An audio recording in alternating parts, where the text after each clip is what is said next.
નમસ્કાર. દિવસભરના તાજા સમાચારોમાં તમારું સ્વાગત છે. તમારી સાથે હું છું પિનલગીરી ગોસ્વામી. સમાચારો વિસ્તારથી જાણીએ એ પહેલા મહત્વના સમાચારો ઉપર એક નજર. નમસ્કાર મિત્રો, મહત્વની હેડલાઇન્સ ઉપર નજર નાખીએ તો અત્યારે ભારતમાં એક તરફ ગરમી અને એક તરફ વરસાદી માહોલ પણ છવાયો છે.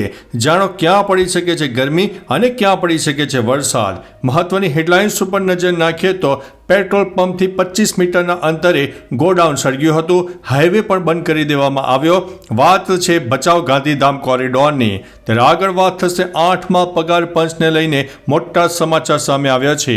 આગળ વાત થશે બ્રેકિંગ ન્યૂઝ સામે આવ્યા છે. ગુજરાતના અનેક વિસ્તારમાં મેઘરાજાની મિત્રો પધરામણી થઈ ગઈ છે.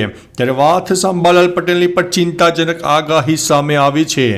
આગળ વાત થશે ચોટીલા ચામુંડા મંદિરે ભક્તોનો ધસારો જોવા મળ્યો છે. આગળ વાત થશે ચેટીચાંદની ઉજવણીમાં MLA રીવાબા પણ નાચ્યા હતા. આગળ વાત થશે ભાજપના શહેર અને જિલ્લા પ્રમુખોની જાહેરાત કરવામાં આવી છે.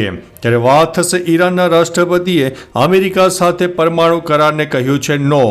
આગળ વાત થશે 582 ન્યાયાધીશોની બદલી કરી દેવામાં આવી છે. ત્યારે વાત થશે IIM અમદાવાદમાં તેનું પહેલું આંતરરાષ્ટ્રીય કેમ્પસ શરૂ થનારું છે. હવે મિત્રો સમાચારો વિસ્તારથી. IIM અમદાવાદે દુબઈમાં દેશની બહાર તેનું પ્રથમ આંતરરાષ્ટ્રીય કેમ્પસ ખોલવાની જાહેરાત કરી છે. IIM અમદાવાદ માટે આ એક ઐતિહાસિક પગલું છે. IIM અમદાવાદ દેશનું પ્રથમ IIM બન્યું છે જે આંતરરાષ્ટ્રીય સ્તરે કેમ્પસ ખોલવા માટે જઈ રહ્યું છે. આ નવા કોમ્પ્લેક્સમાં પ્રથમ કાર્યક્રમ સપ્ટેમ્બર 2025થી શરૂ થશે. આ અંગેની માહિતી IIM અમદાવાદના ડાયરેક્ટર પ્રોફેસર ભરત ભાસ્કરે આપી છે. મિત્રો, અન્ય મહત્વના સમાચારની વાત કરીએ તો 582 ન્યાયાધીશોની બદલી કરી દેવામાં આવી છે. ઉત્તર પ્રદેશમાં મોટા પાયે ન્યાયાધીશોની બદલીઓ થઈ રહી છે.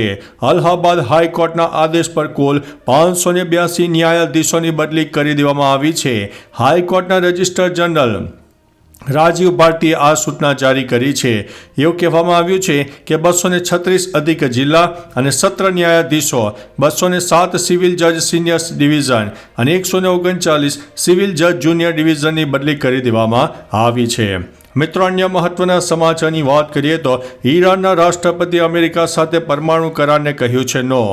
ઈરાનના રાષ્ટ્રપતિ મસૂદ પેજેશિકિયાએ પરમાણુ કાર્યક્રમ અંગે રાષ્ટ્રપતિ ડોનાલ્ડ ટ્રમ્પના પત્રના જવાબમાં અમેરિકા સાથે સીધી વાતચીત કરવાનો ઇનકાર કર્યો છે. દરમિયાન US રાષ્ટ્રપતિ ડોનાલ્ડ ટ્રમ્પે ઈરાનને ચેતવણી આપી હતી કે જો તે તહેરાન અને તેના પરમાણુ કાર્યક્રમ પર વોશિંગ્ટન સાથેના કરાર માટે સંમત નહીં થાય તો તેના ઉપર બોમ્બમારો કરવામાં આવશે અને ટેરિફ પણ લાદવામાં આવશે. મિત્રો, અન્ય મહત્વના સમાચારની વાત કરીએ તો ભાજપના શહેર જિલ્લા પ્રમુખોની જાહેરાત કરવામાં આવી છે. ભારતીય જનતા પાર્ટીની સંગઠનની કામગીરી ચાલી રહી છે.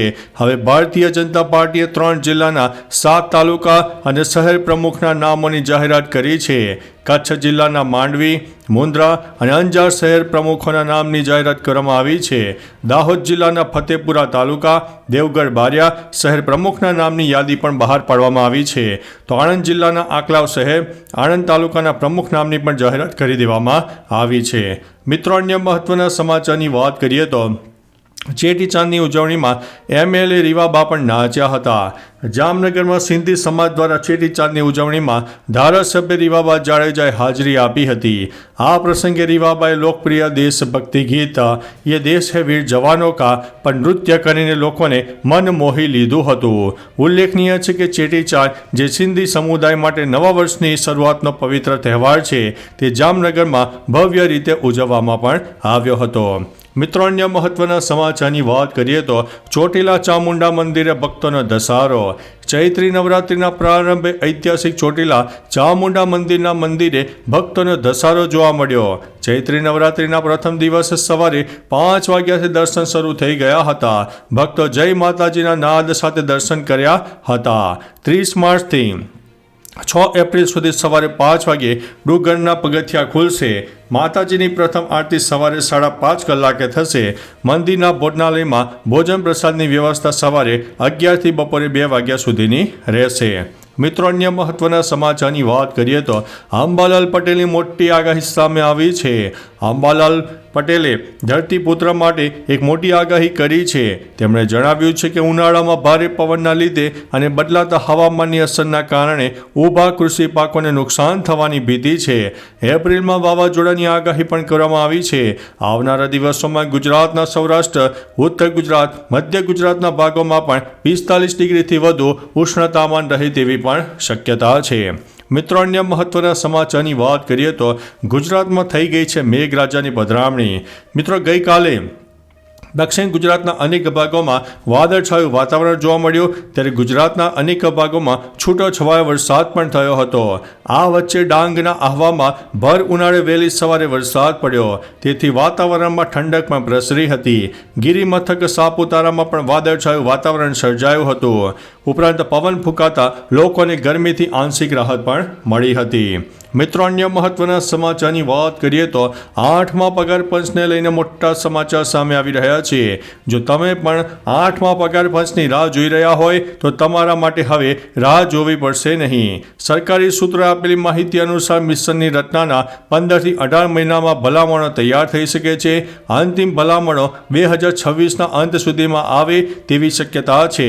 ફાઇનાન્શિયલ એક્સપ્રેસના અહેવાલ મુજબ કમિશનનો કાર્યકાળ જાન્યુઆરી 2026થી શરૂ થશે, પરંતુ પગાર અને પેન્શનમાં સુધારો 2027ના પહેલા મહિનાઓ સુધી અમલમાં આવશે નહીં. મિત્રો, અન્ય મહત્વના સમાચારની વાત કરીએ તો પેટ્રોલ પંપથી 25 મીટરના અંતરે ગોડાઉન સળગ્યો, હાઈવે પણ બંધ કરી દેવામાં આવ્યો હતો. ભચાઉ ગાંધીધામ કોરિડોર હાઈવે પર પેટ્રોલ પંપથી 25 મીટરના અંતરે ગોડાઉન સળગ્યો. આગની ઘટના બપોરે 2:30 વાગ્યાની આસપાસ બની. આગ લાગી તેનાથી ગાયત્રી પેટ્રોલ પંપ માત્ર 25 થી 30 મીટર અંતરે આવેલો છે. હવાની દિશા પેટ્રોલ પંપ તરફ હોવાથી સ્થાનિક લોકોમાં ભયનો માહોલ છવાયો. હાલમાં ફાયર ફાઇટર્સ આગને કાબૂમાં લેવા માટે સખત મહેનત પણ કરી હતી અને પેટ્રોલ પંપ અને હાઈવે પણ બંધ કરી દેવામાં આવ્યો હતો. મિત્રો, અન્ય મહત્વના સમાચારની વાત કરીએ તો ગરમી સાથે વરસાદની પણ આગાહી વ્યક્ત કરવામાં આવી છે. દેશના ઘણા રાજ્યોમાં ભારે ગરમી પડી રહી છે. દરમિયાન હવામાન વિભાગે મહારાષ્ટ્ર, ગોવા, કેરળ, અરુણાચલ પ્રદેશ, આસામ અને મેઘાલયમાં વરસાદની આગાહી કરી છે.